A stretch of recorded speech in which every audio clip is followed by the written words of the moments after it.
decisões corretas e que atendam à expectativa da população. Não falo aqui com nenhum viés de ordem político, ideológico ou partidário, mas falo como sentimento de brasileiro. Mas na ausência dessa liderança, Kaique, nós em São Paulo, os outros governadores nos seus respectivos estados, prefeitos e prefeitas nos municípios estão cumprindo a sua obrigação, fazendo o que deve ser feito e aquilo que o presidente Bolsonaro não consegue fazer. A próxima pergunta é da jornalista... João. Pois não? Posso? Pode, claro. Okay. Só para aproveitar a oportunidade, gostaria de reforçar um pouco o seguinte. A patologia, que se chama Covid-19, ela tem uma sintomatologia parecida com gripe, mas não é uma gripe. Ela é muito mais um quadro de uma pneumonia e severa às vezes do que uma questão de gripe, ok? Ela tem uma sintomatologia parecida, mas não se trata de uma gripe. Obrigado, secretário. Agora voltamos aos jornalistas que estão aqui no Palácio dos Bandeirantes. Temos mais 3 perguntas. Enquanto a jornalista Luísa Moraes, da TV Cultura, se posiciona para a sua pergunta, Luísa, eu queria apenas fazer uma correção. Quando falei posto de gasolina, ou postos de gasolina, eu me referi a postos de combustíveis. Não é apenas gasolina que é vendido nos postos. Eu tenho enorme respeito, sobretudo, pelo etanol de São Paulo, que é o maior produtor mundial de etanol, e, obviamente, o etanol está disponível em todos os postos de combustíveis do estado de São Paulo, que não estão afetados pela quarentena que acabamos de decretar, válida a partir da próxima terça-feira. Luísa, boa tarde, obrigado pela presença, obrigado também pelo esforço da TV Cultura, emissora da qual você faz parte, para cobrir adequadamente, não apenas as manifestações que fazemos aqui, mas uma cobertura eficiente, tanto quanto os demais veículos que aqui estão, eu já elogiei, no combate a esta grave crise e esta guerra que estamos enfrentando. Sua pergunta, por favor. Obrigada, governador. Governador, o presidente fala em gripezinha, e o ministro dele, que tem sido tão parceiro, que o senhor acabou de elogiar, que tem sido uma pessoa que tem trabalhado muito preocupada, fez uma declaração ontem que nos deixou todos muito preocupados, acredito, dizendo que o sistema de saúde deve entrar em colapso no próximo mês. Como que está a situação em São Paulo e o que o governo de São Paulo está fazendo também para ajudar os demais estados a enfrentar essa situação? Luísa, obrigado pela pergunta. Vou dividir a resposta com o Dr. Davi Wippe, coordenador do Centro de Contingência do Coronavírus. Nós respeitamos bastante o ministro e a conduta correta que ele tem tido. Talvez naquele momento ele tenha feito uma observação talvez a não melhor contextualizada. Até as boas pessoas, capazes, corretas e bons líderes podem cometer seus equívocos. Tenho certeza que foi um momento dessa natureza do ministro, isso não tira o respeito que temos tido por ele e pela boa conduta que ele tem tido à frente do setor de saúde, como ministro da Saúde. Então, esse é um comentário de ordem pessoal. Eu não assimilei o tema do colapso. Em São Paulo, posso lhe garantir, não teremos colapso aqui na saúde pública do estado de São Paulo e nem da Prefeitura de São Paulo.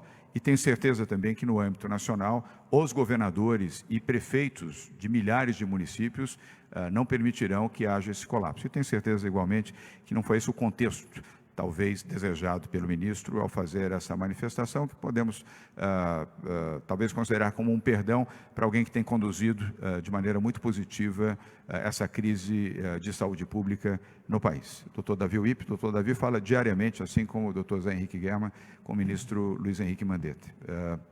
Davi Wippe. Nós, Estado de São Paulo, estamos nos preparando para esse momento, não da semana passada. Eu auxiliando o secretário, nós estamos nos preparando desde o primeiro dia do primeiro caso da China. Então, providências foram tomadas, vocês ouviram o prefeito de São Paulo, o secretário municipal e o secretário estadual dessas providências. Aumento do número de leitos, gestão de leitos, UTIs bem equipadas e todo um trabalho de prevenção com o intuito de abaixar o pico e diminuir o número de infectados. Aproveitando a sua pergunta, até por conta de muitas vezes as pessoas quererem trabalhar com similaridades com outros países, isso é óbvio que nós estamos fazendo no dia a dia, mas nós temos números que estão sendo estudados por todo o nosso pessoal da área epidemiológica que nos norteia os caminhos que estão seguidos. Há 3 semanas, nós anunciamos diversos cenários, e esses cenários propiciaram número de leitos a mais daqueles que estavam disponibilizados. Isso serve para o primeiro momento da pandemia. Na sequência, talvez nós necessitaremos de mais leitos, de mais respiradores. Está dentro dos cenários de previsão. Então, há um trabalho muito bem feito pelos municípios e pelo Estado, no sentido de que não ocorra nada que não esteja sendo planejado. Posso complementar? Doutor German? Eu assisti esse momento que ele colocou esta situação e acho que é uma questão até de entendimento. Eu interpreto que ele disse que se nós não fizermos nada, haverá um colapso do sistema de saúde. Acho que essa foi a interpretação. Vamos ouvir o Bruno Covas, prefeito da capital de São Paulo. Bruno, ainda atendendo a pergunta da jornalista Luísa Moraes, da TV Cultura. Queria só complementar, nessa linha que o Dr. Davi Wippe já mencionou. Desde o início, desde janeiro, a gente vem trabalhando para que o sistema não entre em colapso na cidade de São Paulo, junto em parceria com o governo do estado de São Paulo, não apenas em relação ao número de UTIs, leitos de UTIs que a gente vai acrescentar, aos leitos para que a gente possa ter pelo menos dois hospitais de campana aqui na cidade de São Paulo, mas hoje foi publicada uma portaria da Secretaria Municipal de Saúde que reorganiza todos os serviços da atenção básica e dos hospitais municipais para que os serviços possam ser focados e priorizados em relação ao coronavírus. E aqui nós também reorganizamos todos os funcionários públicos, já que aqueles acima de 60 anos da área da saúde continuam a trabalhar, eles estão trabalhando prioritariamente em serviços administrativos, liberando o pessoal para poder ir para a linha de frente, para que eles fiquem resguardados. Eu queria mais uma vez agradecer a todos os profissionais da área da saúde do município e também aqui o que disse já o governador em relação aos do Estado, porque não é só o trabalho feito pelos governantes, é também o trabalho de cada um lá na ponta que vai ajudar a não colapsar o sistema no município e no Estado. Obrigado, Bruno Covas. Luísa, muito obrigado pela sua Governador, pergunta. Temos mais 2 perguntas. Posso acrescentar? Davi Wippe, por Eu favor. acho que é importante reiterar a previsão do que nós estamos vendo. 80% dos pacientes serão pouco sintomáticos ou assintomáticos. Por conta disto, é absolutamente fundamental as condutas que os municípios estão tomando, porque a atenção primária é que vai confrontar, a infantaria que vai confrontar com esse primeiro embate. 20% ficarão doentes e 5% dos 20% necessitarão do ambiente de terapia intensiva. Então, esse é um cenário que não se modificou nem no mundo, nem no Brasil e nem no estado de São Paulo. Obrigado, doutor Davi Wippe. Vamos à penúltima pergunta, ela é presencial, da Rádio Bandeirantes, a jornalista Maju Arruda Leite. Maju, obrigado pela presença. Boa tarde. Boa tarde a todos. Estamos ao vivo agora na Rádio Bandeirantes. Governador, vocês estudam a possibilidade de convocar alunos dos últimos anos da área da saúde, como medicina, farmácia, enfermagem, para ajudar na demanda dos serviços de saúde, que vai aumentar nas próximas semanas? Qual momento vocês acreditam ser necessário aplicar essa medida e como isso será feito? Obrigada. Maju, eu respondo e compartilho com os profissionais de saúde aqui ao meu lado, mas esta é uma das contingências. A resposta é sim, mas não neste momento. Contingências. O doutor Davi Wippe, que comanda um grupo com 12 médicos especialistas em epidemias e também em infectologia, do qual fazem parte os secretários do Estado, Zé Henrique German, e o secretário do município de São Paulo, Edson Aparecido, nós temos todos os cenários. Os cenários são elaborados, por isso é que esse grupo trabalha e planeja e acompanha, evidentemente, o dia a dia em São Paulo, em todo o estado de São Paulo, em todas as cidades e municípios e regiões do estado de São Paulo, e acompanha também a evolução no mundo do coronavírus, em qualquer parte do planeta. Então, nós temos todas as contingências previstas. O momento de anunciar e as características é que nós resguardamos para verificar, primeiro, se isso será necessário efetivamente. Mas nós não seremos pegos desprevenidos pelo fato de não termos previsto esta circunstância. Então, se houver esta necessidade, mas eu vou pedir aos profissionais de saúde, depois do comentário também do Bruno Covas, para a sua resposta. Mas com sempre muito zelo, cuidado e amparado em informações científicas da área de saúde.